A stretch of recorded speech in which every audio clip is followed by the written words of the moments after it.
Hello and welcome to Morris Park. I'm Clyde Morris, and as you can see, fall is come to the park here. And today is my last day to get plants in, because next week it's going to be in 30s at night and possible frost.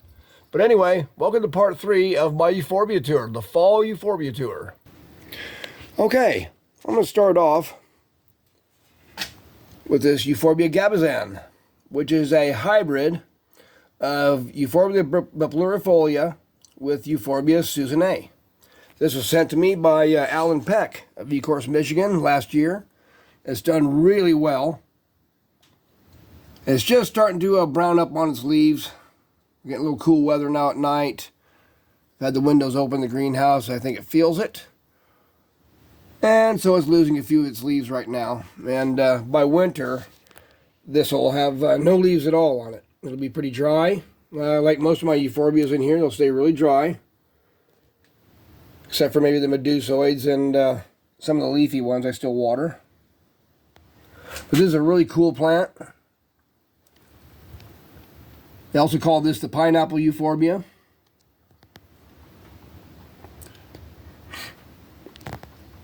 But it's really done well for me, and I'm really glad to have it in my collection. This is Euphorbia grani-waldii. And it's one of the dwarf paired spine euphorbias. They grow off a caudex. Grows out from that center there. It grows out from a caudex, but you can't really see the caudex on this one right now, because it's so low in the pot.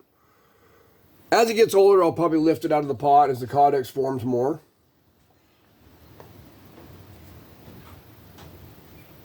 I love the twisty branches. There's a few euphorbias that do this. Grani-waldii and tortorama, and some of them do that. I don't have a tortorama. I used to many years ago, but don't have it. I love that twist it gets. Really cool plant.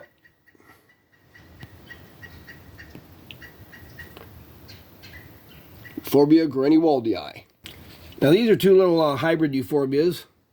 This one looks a little rough because I actually dropped something on it.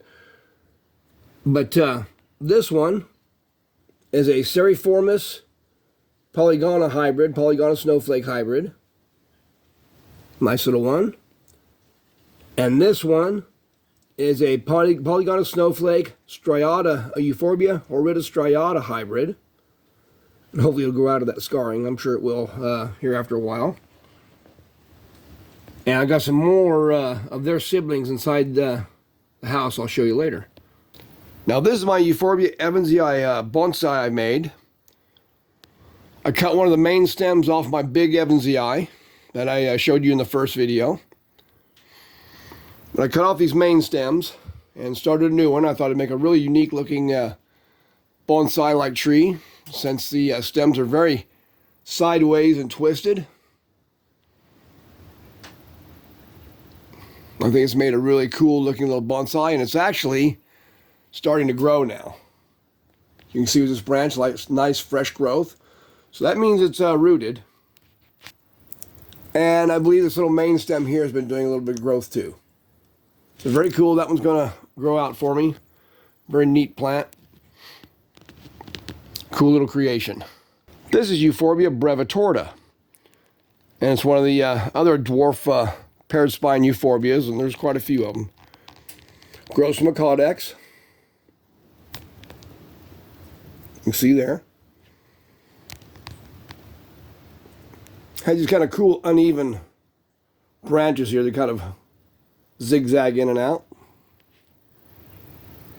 I kind of have some of these in hanging pots because when they're on the bench, they just take too much room. And it seems much easier just to hang them up and where they have a lot more room.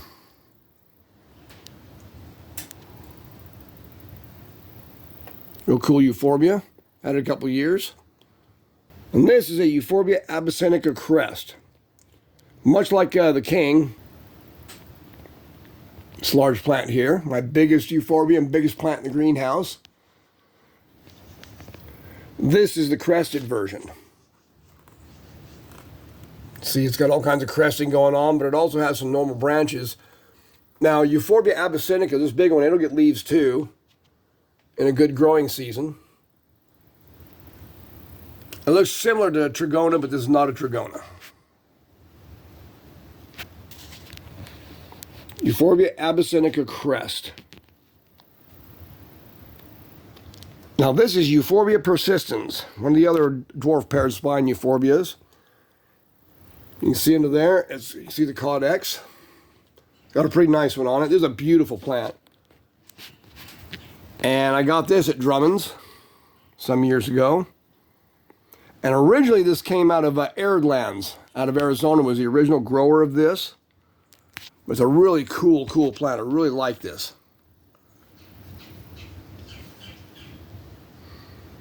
Beautiful plant. Love the markings and all the branches.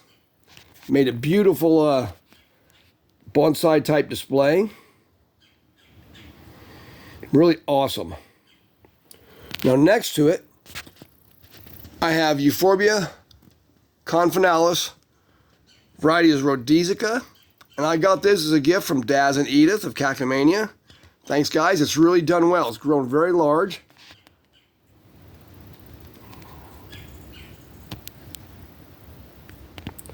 Love the markings. The regular Euphorbia confinalis does not have these markings like this.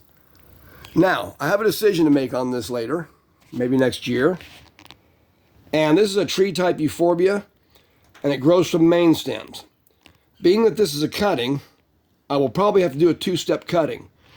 So what I'll end up doing is going down here, and the original plant was about like this tall. I'll cut it off there. I'll reroot this top part,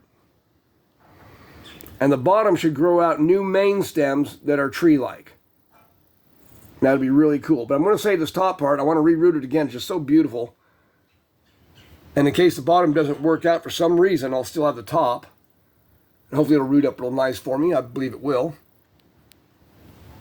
Beautiful, beautiful plant. Look at that.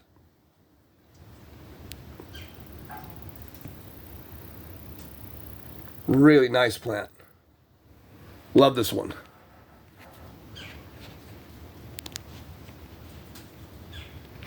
Now here, I've got this little Euphorbia pulvinata that came off my large one when I had to reroot all the heads. It got so old the main stem just kind of hardened up like rock. They were like hardwood.